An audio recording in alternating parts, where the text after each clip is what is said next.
ربي بالمصطفى بلغ مقاصدنا واغفر لنا ما مضى يا واسع الكرم. السلام علیکم ورحمۃ اللہ تعالی وبرکاتہ. نحمده ونصلی ونسلم علی رسولہ وآلہ الکریم، اما بعد.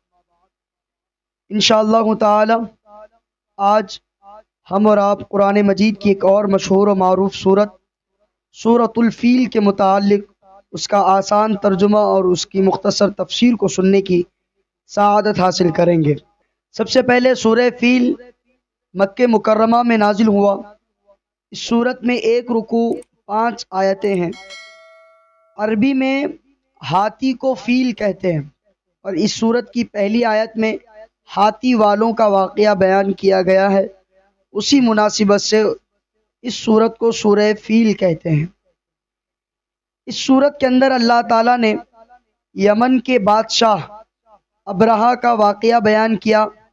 اس نے اپنی قوت اور مال پر بھروسہ کرتے ہوئے خانہ کعبہ پر حملہ کیا، تو اس کی فوج پر اللہ تعالیٰ نے چھوٹے چھوٹے پرندے بھیجے جنہوں نے ان پر کنکر کے پتھر برسائے اور انہیں جانوروں کے کھائے ہوئے بھوسے کی طرح کر دیا. آئیے سورت کی تلاوت کرتے ہیں اور اس کا آسان ترجمہ سماعت کرتے ہیں. اعوذ باللہ من الشیطان الرجیم.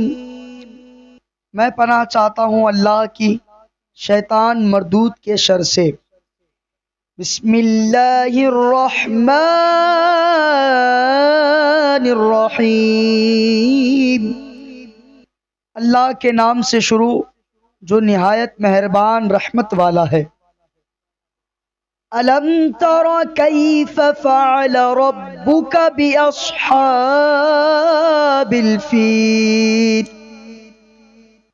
اے محبوب، کیا آپ نے نہ دیکھا کہ آپ کے رب نے ان ہاتھی والوں کا کیا حال کیا؟ الم یجعل کیدہم فی تضلیل. کیا اس نے ان کے مکر و فریب کو تباہی میں نہ ڈالا؟ وَأَرْسَلَ عَلَيْهِمْ طَيْرًا أَبَابِيلَ. اور ان پر فوج در فوج پرندے بھیجے. تَرْمِيهِمْ بِحِجَارَةٍ مِّن سِجِّيلٍ. جو انہیں کنکر کے پتھروں سے مارتے تھے. فَجَعَلَهُمْ كَعَصْفٍ مَأْكُولٍ. تو انہیں جانوروں کے کھائے ہوئے بھوسی کی طرح کر دیا. یہ اس کا ترجمہ اور مفہومی ترجمہ تھا. آئیے اس کی تفسیر سماعت کرتے ہیں. الم تری کیف فعل ربک باصحاب الفیل. کیا تم نے نہ دیکھا کہ تمہارے رب نے ان ہاتھی والوں کا کیا حال کیا؟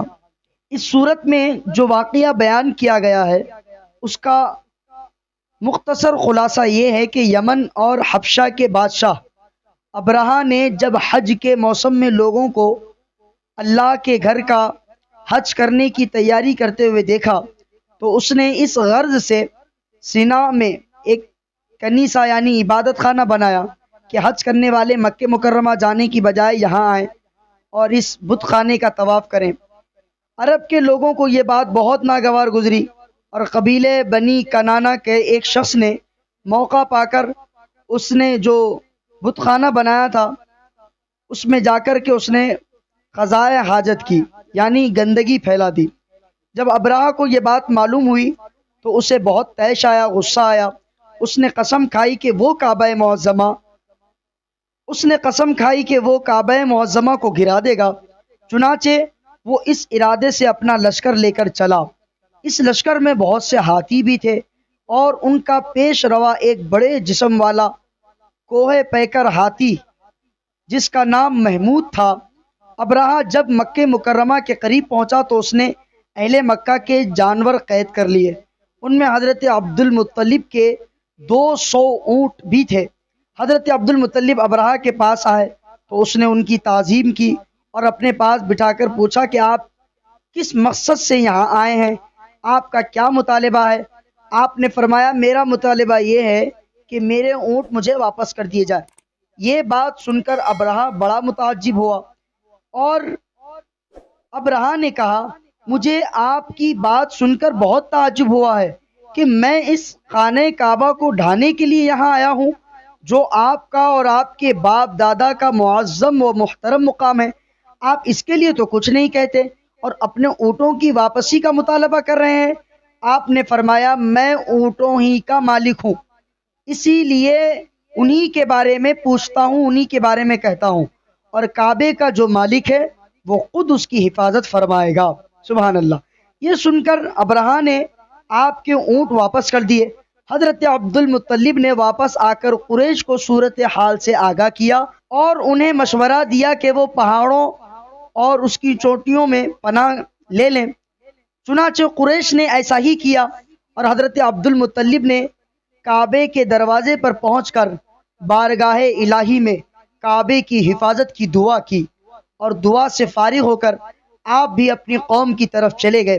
ابرہہ نے صبح اپنے لشکر کو تیاری کا حکم دیا تو اس وقت محمود نامی ہاتھی کی حالت یہ تھی کہ جب اسے کسی طرف چلاتے تو چلتا تھا، لیکن جب خانہ کعبہ کی طرف اس کا رخ کرتے تو وہ بیٹھ جاتا تھا۔ اللہ تعالیٰ نے ابرہہ کے لشکر پر سمندر کی جانب سے پرندوں کی فوجیں بھیجی، اور ان میں سے ہر پرندے کے پاس 3 کنکریاں تھی، 2 کنکریاں ان کے پاؤں میں اور 1 چونچ میں تھی۔ وہ پرندے آئے اور کنکر کے پتھروں سے انہیں مارنے لگے، چنانچہ جس شخص پر وہ پرندہ پتھر مارتا تو وہ پتھر اس کے خود کو توڑ کر سر سے نکلتا ہوا جسم کو چیر کر ہاتھی میں سے گزرتا ہوا زمین پر پہنچ جاتا، اور ہر سنگ ریزے یعنی ہر پتھر پر اس شخص کا نام لکھا ہوا تھا جس پتھر سے اس کی ہلاکت تھی۔ اس طرح ان پرندوں نے ابرہہ کے لشکریوں کو جانوروں کے کھائے ہوئے بھوسے کی طرح کر دیا۔ جس سال یہ واقعہ رونما ہوا، جس سال یہ واقعہ پیش ہوا، اسی سال سرکار دو عالم صلی اللہ تعالی علیہ وآلہ وسلم کی ولادت باسعادت ہوئی۔ اللہ تعالی ہم تمام کو قرآن مجید کا پڑھنا، پڑھانا، سننا، سنانا آسان فرمائے۔